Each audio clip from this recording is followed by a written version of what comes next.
Richard the Lionheart was King of England from 1157 to 1199, but he spent only about 6 months in that country, preferring to wage war in his territories in France and as the leader of the Third Crusade in what is modern Palestine.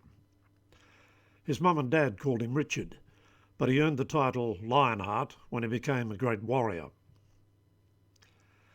Richard's mum and dad had owned England and about half of France. There were no elections back then, so Richard got to own all that territory because he was born into the right family. To keep his not-so-loyal subjects in order, Richard had to spend quite some time riding off to put down rebellions here and there. Richard's mum was Eleanor of Aquitaine. His dad was Henry II, who was something of a warrior himself. There were 4 boys and 3 girls in the family.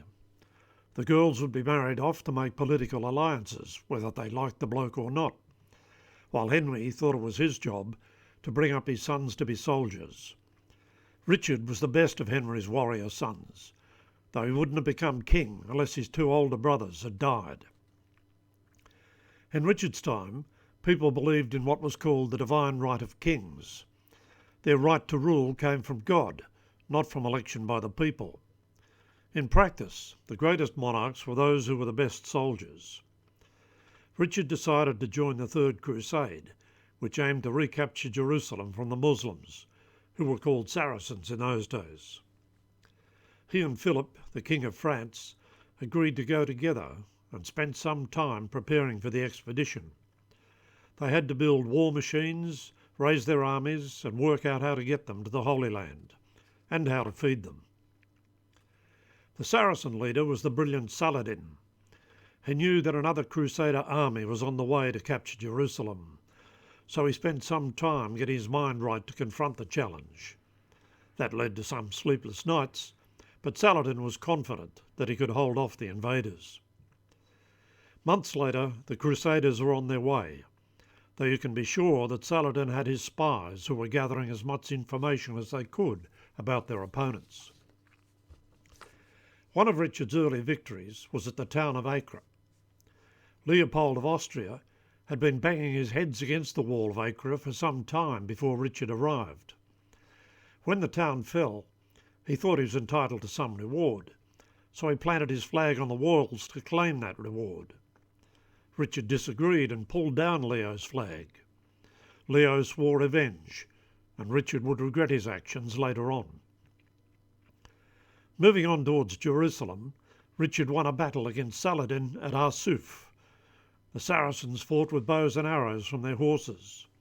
Richard waited and waited nearly all day before giving the order to charge. The victory left the way open to Jerusalem, but bad weather and arguments among the leaders meant that the chance was lost. News from England and France led Richard to decide to go home. Plenty of Crusaders stayed on, however, and they elected Conrad of Montferrat as King of Jerusalem, even though they hadn't reconquered the place yet. Conrad didn't last long. He was assassinated by a man with a thin, curved dagger. Richard's trip home took longer than he thought. He couldn't just jump on a plane, of course, and there were plenty of people along the way who would have been delighted to capture him and demand a king's ransom.